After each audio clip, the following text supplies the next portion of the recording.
वो मुजाहिद भाई जी, हम इन्हीं के कहने पर सब यहाँ पर उपस्थित हुए हैं।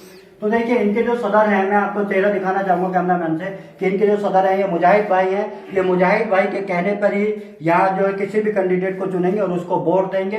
तो मेरा जनता से आग्रह है और मेरा मुजाहिद भाई से भी आग्रह है कि ऐसे कैंडिडेट को चुनकर लाइए कि जो कि वादे न करता हो, काम करने वाला हो, शिक्षित हो और कानून की जानकारी भी रखता हो, शिक्षा भी जानता हो।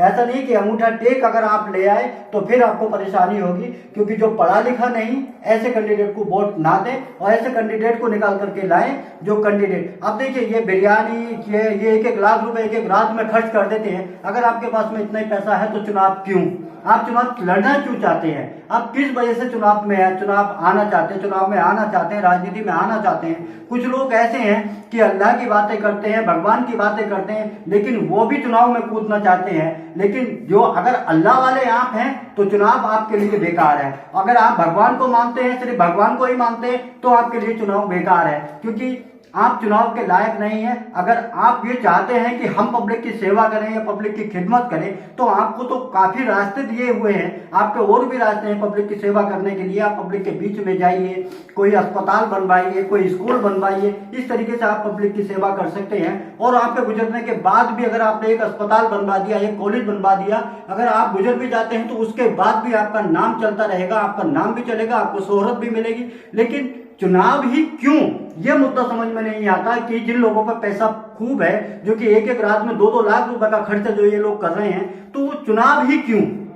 मतलब आपने रास्ता चुनाव ही क्यों चुना? जब आपको चाहिए कुछ नहीं, आपको मतलब किसी पैसे से नहीं, आपको लालच कुछ नहीं, तो आप चुनाव ही क्यों मुद्दा बनाते हो कि हमें चुनाव लड़ना है? एक 50,000 खर्च करता है, दूसरा 1 लाख खर्च करता है, बिरयानी के देगे पे देगे चल रही हैं। मतलब इस तरीके से खर्च किया जा रहा है। एक गरीब के, एक पड़ोसी को जाकर देखिए। अगर आप चुनाव ही लड़ना चाहते हैं, समस्याओं को लोगों की देखना चाहते हैं, तो आप घर घर जाइए, उनकी समस्याओं को देखिए, उनकी परेशानियों को देखिए, उनके घर में क्या परेशानी है, उसके घर में आटा है या नहीं है, उनके घर में दाल चीनी है या नहीं है। अगर आप ये नहीं दे सकते तो मैं नहीं समझता कि आप चुनाव बिना लालच के लड़ रहे हो। और आपको चुनाव लड़ने के लिए लोगों की समस्याओं को पहले जानकारी लेनी होगी, हर घर आपको जाना होगा अगर आपको वोट चाहिए। और भी मैं जनता से कहूंगा कि अगर कैंडिडेट को, अगर तुम अच्छे को लाना चाहते हो, जो कैंडिडेट चुनाव से पहले आपके घर घर जाके आपकी समस्याओं को अगर देखता है, तो ऐसे कैंडिडेट को आके बंद करके आप वोट दे देना। क्योंकि जो पहले आपकी समस्या को देख सकता है, वो समस्याओं को जीतने के बाद भी आपकी समस्याओं को देख सकता है। और ऐसे कैंडिडेट को कभी मत वोट दीजिए, ऐसे कैंडिडेट को मोहल्ले में भी मत घुसने दीजिए।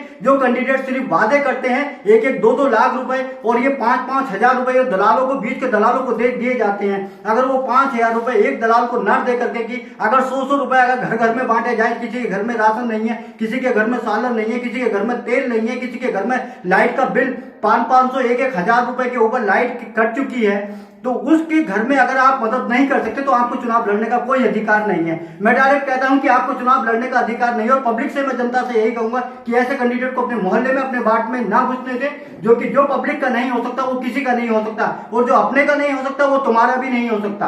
क्योंकि यहाँ हिंदू मुस्लिम का चुनाव नहीं है, यह इंसानियत का चुनाव है। यहाँ सब लोग, ना कोई हिंदू है ना मुस्लिम है, यहाँ सब अल्लाह को मानने वाले हैं, सब भगवान को मानने वाले हैं। ये हिंदुस्तान हमारा है, हम सबसे पहले हिंदुस्तानी हैं और हिंदुस्तानी रहेंगे। मजहब बाद में आता, पहले हम हिंदुस्तानी हैं। तो हिंदुस्तानी जब हैं तो हिंदुस्तान में है हमारी जो भाषा प्रेम भाव भाषा है, हम प्रेम करना चाहते हैं आपस में, हम कोई नफरत नहीं करना चाहते।